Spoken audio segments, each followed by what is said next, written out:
सुल्तानपुर के अखंड नगर थाना क्षेत्र में हुई गोलीकांड पर भाजपा जिला मंत्री राजेश सिंह ने हिचक कर मीडिया को सुनाई अपनी पीड़ा। अपने ऊपर लग रहे षड्यंत्र करने के आरोपी को खारिज करते हुए कहा कि जांच निष्पक्ष हो, जो भी दोषी हो उसे सजा मिले। थाना क्षेत्र अखंड नगर के राहुल नगर में सोमवार रात भाजपा जिला मंत्री पर बदमाशों ने फायरिंग कर दी। भाई की दुकान पर बैठे भाजपा नेता बच गए। वारदात की सूचना पर भाजपा के 2 विधायकों समेत पुलिस अफसर मौके पर पहुंचे। भाजपा के जिला मंत्री राजेश सिंह निवासी कुंदा भैरवपुर के भाई बीके सिंह की राहुल नगर में किराने की दुकान है। सोमवार शाम को भाजपा नेता वहीं आकर बैठ गए। बताया जाता है कि करीब 7:50 पर बाइक सवार 2 बदमाश आए और उन पर गोली चला दी। राजेश नीचे झुक गया और जिससे दुकान के सामने लगे शीशे और एल्युमिनियम की दीवार से गोली टकरा गई। वे बाल बच गए। यह आवाज सुनकर आसपास के लोग जमा हो गए। कुछ ही देर में भाजपा विधायक राजेश गौतम और राजबाबू उपाध्याय भी मौके पर पहुंच गए। उधर बदमाश गोली मारते ही फरार हो गए।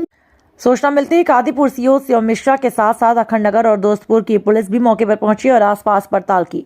इसके बाद भाजपा नेताओं के साथ राजेश सिंह अखंड नगर थाने पहुंचे। सुल्तानपुर से ब्यूरो चीफ शिवम शर्मा। पूरा मामला बताएं। सर, हमारी यहाँ किराने की दुकान है और आज 25 साल पुरानी दुकान है, जिसपे मैं बराबर बैठता हूँ और 14 घंटा लगभग जो है हमारी यहाँ ड्यूटी रहती है। तो हमारा ड्राइवर जो है इस समय करीब 15 दिन से नहीं आ रहा था किसी कारण से। तो हमारे भाई जो जिला मंत्री हैं वो हमको शाम को लेने के लिए घर के लिए मतलब करीब 10 दिन से 15 दिन से वो लगभग हमको आते थे रिसीव करने के लिए। तो अब वो हम सामान लगवा रहे थे, वो भी काउंटर बैठे थे 7:54 पर। क्या कुछ हुआ था? शाम को 7:54। हमलावर कितने लोग थे? हमलावर 2 लोग थे बाइक से आए और आपके काउंटर पे गोली चला जी कर दिया। गोली आपको कहीं लगी या कहीं नहीं, हम बच गए। हमारा जो स्लाइडिंग शीशा है और ये जी हम झुक गए जी बैठ गए थे जी उसके नीचे। उसके बाद अब चलाने के बाद हमलावर गायब हो गए जी तुरंत फरार हो गए।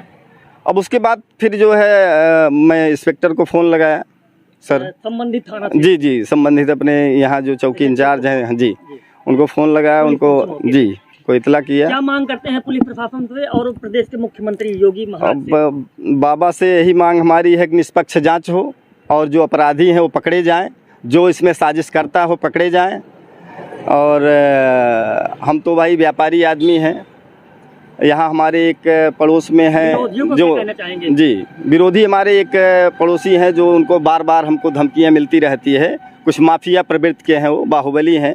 उनका विद्यालय यहाँ चलता है हमारे गांव में ही। क्या नाम है? और जी राणाजीत सिंह जी राणाजीत प्रताप सिंह है। और बराबर धमकी हमको मिलती है। वो हमारे गाँव में उनका स्कूल कॉलेज है, हम गाँव के प्रतिनिधि भी हैं, प्रधान प्रतिनिधि हैं। और अभी हमको 1 हफ्ते पहले जो है धमकी मिली थी। पूर्व में भी क्या कुछ ऐसा कुछ किया है इन्होंने? जी कई बार जो है धमकी मिली है। नहीं, क्षेत्र के और लोगों के साथ भी। अब जनता को इनका काम है जनता को दबाए रखना है और मतलब अपने वही बाहुबल का प्रयोग करते हैं ये। ठीक, धन्यवाद जी। सर जी, नाम क्या है और क्या मामला घटना हुई थी 2 दिन पहले आपके? मेरा नाम राजेश कुमार सिंह है। उसे क्षेत्र में लोग बीके सिंह उपनाम से भी जानते हैं, दोनों भाइयों का। अच्छा, उस दिन जो घटना हुई थी 2 दिन पहले, मतलब उसके डिटेल बताइए घटना के बारे में। घटना ये है कि बहुत इस तरह से मेरी रोज की दिनचर्या है, लोगों से मिलते हुए, कभी पैदल कभी मोटरसाइकिल से। मैं किसी तरफ से आता हूं तो अपना व्यवसायिक प्रतिष्ठान है राहुल नगर बाजार में बीके सिंह किराना स्टोर करके। तो मैं अक्सर तो दुकान के सामने जाता हूं तो भाई और हमारे कुछ और सहयोगी दुकान पे रहते हैं। 4-5 आदमियों का स्टाफ है, ड्राइवर लोग भी। जब मैं घटना कितने बजे की है? घटना लगभग 8 बजे करीब है। आरोपी कितने थे, कुछ जानकारी है? देखिए, आरोपी अब वो जो गाड़ी से फायर किए, वो जो धुंधला सा नजर आया है, वो बाइक से थे। 2 लोग थे जो हम लोग हल्का सा दिखा, क्योंकि झूठी बात करना मेरे उसमें है नहीं। और मैं दुकान के काउंटर पे कुछ देर तो बैठा था और फिर मैं खड़ा हो गया, किसी एक व्यक्ति से बात कर रहा था। इतने में एक धमाके की आवाज होती है तो मैंने उस व्यक्ति से कहा, यार किसने पटाखा दाग दिया? मतलब इतने तब कहते ना, वो कहा भैया अरे गोली मार की जात बाटे गोली। तो भग के मतलब वो भगे तो सारे लोग दौड़े, गुहार मचाए। तो वो निकल कर लड़का देख रहा है कि इसमें बुलेट फंसी है। कांच में। हाँ, उसमें अब ये संजोग ये था कि जैसे जो हमारा वो गोली चलने के बाद आपने क्या किया? गोली चलने के बाद तो पहला कदम तो मैं इधर से बचाव के लिए अपने आप को सुरक्षित हुआ, और उसके बाद मेरा दिमाग काम नहीं कर रहा था कि मैं फ़ोन किसको करूं। जी। थोड़ी देर 2-3 मिनट मेरे समझ में नहीं आया, तो मैंने फ़ोन, कोतवाल का फ़ोन खोजने पे मिल ही नहीं रहा था। फिर मेरे समझ में आया, हमको लगता है कि पहले मैंने अपने जिला अध्यक्ष को फ़ोन लगाया, जिला अध्यक्ष डॉक्टर आर्य वर्मा जो हमारे अभिभावक हैं पूरे जनपद के।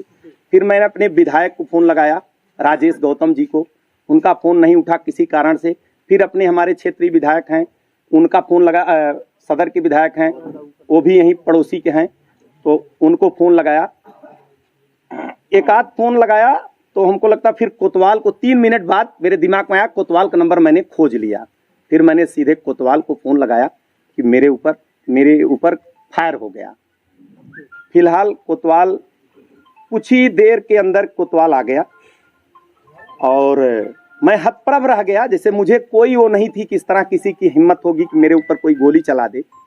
लेकिन भाई शीशा टूट गया, गोली जितनी तरीके से मारी गई, एकदम पूरा टारगेट होकर मैंने कहा, माता रानी को प्रणाम किया कि माता रानी ने मुझे बचा दिया। पूरी टीम आई और सारे अधिकारियों से बात हो रही है, सारे लोग तुरंत जांच पान, मेरे अध्यक्ष जी कप्तान उप्तान को सबको फ़ोन करके बताए, तुरंत से कार्रवाई होने लगी, बहुत सारी पब्लिक आ गई। अब तब से अपनी जांच पड़ताल चल रही है। सर, और जिला प्रशासन से प्रदेश के मुखिया आदरणीय मुख्यमंत्री योगी आदित्यनाथ जी से क्या कुछ कहना चाहेंगे? नहीं, हम कहना चाहेंगे कि जिस ईमानदारी से वो काम कर रहे हैं उस पर प्रश्न चिन्ह उठाना बिल्कुल ठीक नहीं है, लेकिन अपराधियों का कोई स्थान और समय नहीं होता है। अभी भी कुछ अपराधी बचे हुए हैं, बहुत सारे अपराधी तो अंदर चले गए, लेकिन अभी कुछ अपराधी बचे हुए हैं जो हमारी सरकार को बदनाम करने के लिए, सीधे तौर पर इस सरकार को बदनाम करने के लिए ऐसे अभी भी कदम उठा रहे हैं। तो मैं ये चाहूँगा कि इन लोगों का भी नेस्ता नाबूद हो, ताकि जो हमारी सरकार की जीरो टॉलरेंस की नीति है वो पूरी जमीन पर हमें दिखे, जिससे जनता में जो आज विश्वास है, यह विश्वास और विश्वास के साथ आगे बढ़े। यही मेरी मांग है प्रशासन से और अपने नेतृत्व से, अपनी सरकार से। नेताजी, एक आरोप आप पर लग रहा था कि ये ड्रामेबाजी कर रहे हैं, नहीं तो अब इसी के लिए तो मैं आप लोगों के सामने, लोगों का, विरोधियों का आरोप ये है कि आप देखिए, विरोधी जो होता है वो कुछ भी कह सकता है, इसलिए कि विरोधी का चेहरा लोग जानते हैं। विरोधी कुछ भी कह सकता है। मैं और ज़्यादा टिप्पणी नहीं दे रहा हूँ, न अपनी सफाई दे रहा हूँ। मैं एकदम खुले दिल का हूँ, अपना सीना चीर करके आप लोगों के सामने रख रहा हूँ। इस जन समुदाय और इस जनमानस पर छोड़ दे रहा हूँ। अगर मैं ड्रामा कर रहा हूँगा तो मैं आप लोगों को वादा कर रहा हूँ कि जितने दिन से मैं अपने संगठन में काम कर रहा हूँ, सब छोड़ करके अपने घर में बैठ जाऊँगा। जिस दिन किसी ड्रामे में मैंने कभी विश्वास नहीं किया, ना तो मैंने अभी कभी दल बदला, उन दल बदलुओं की मैं बात नहीं करूँगा, इसलिए कि वो आज इस सत्ता में भी आ गए, इस विधायक से भी काम ले रहे हैं, रात में रोते हैं, दिन में लोगों को चूसते हैं। तो इस तरह की मैं किसी पर टिप्पणी नहीं करूँगा। मेरी बात साफ है, खुले मैदान में जनता के सामने आप लोग सर्वे करा लीजिए कि न तो हमें कभी हमने शस्त्र का कोई आवेदन दिया, न कभी हमने गनर की कोई, हमने अपने अधिकारियों से न अपने नेतृत्व से बात किया। तो इस तरह के आरोप लगाने वाले क्योंकि वही लोग हैं, वो अपने को बचाने के लिए वो कुछ भी कर सकते हैं। भाई, जिसके ऊपर आरोप कहीं कहीं होगा या जो संदिग्ध होगा, वो भी तो अपनी कोई स्क्रिप्ट तैयार किया होगा और करेगा भी। जैसे एक मिसाइल कोई किसी के ऊपर दागी जाती है तो भाई वो रिएक्शन में, भाई जैसे होता नहीं, कभी हमास के आतंकवादियों ने सीधे बताइए प्रहार कर दिया, अब वो अपने आप को भी सर्टिफाई कर रहे हैं, कुछ लोग उनके समर्थन में भी खड़े हैं। आप समझ लीजिए कि स्वयं, मैं नहीं कह रहा हूँ कि मैं एक भगवान हूँ, मैं एक देवता हूँ, लेकिन मैं विश्वास के साथ आप लोगों को कह रहा हूँ कि अगर मेरी एक भी यह घटना में एक सूत्र कहीं गड़बड़ हो जाएगा तो मैं इस सारे समाज से प्रणाम करके अपने घर में बैठ जाऊंगा और जो भी सजा होगी मैं उसको भुगतने के लिए तैयार हूँ। मैं और नेताजी मांगे क्या है आपको? ये प्रशासन हमें मांगे सिर्फ ये है कि इस तंत्र में लगे हुए अपराधी जितने लोग इस घटना को करवाने में शामिल हैं, आखिर उन पर उनको दंड जरूर मिले। बस मेरी यही है कि जी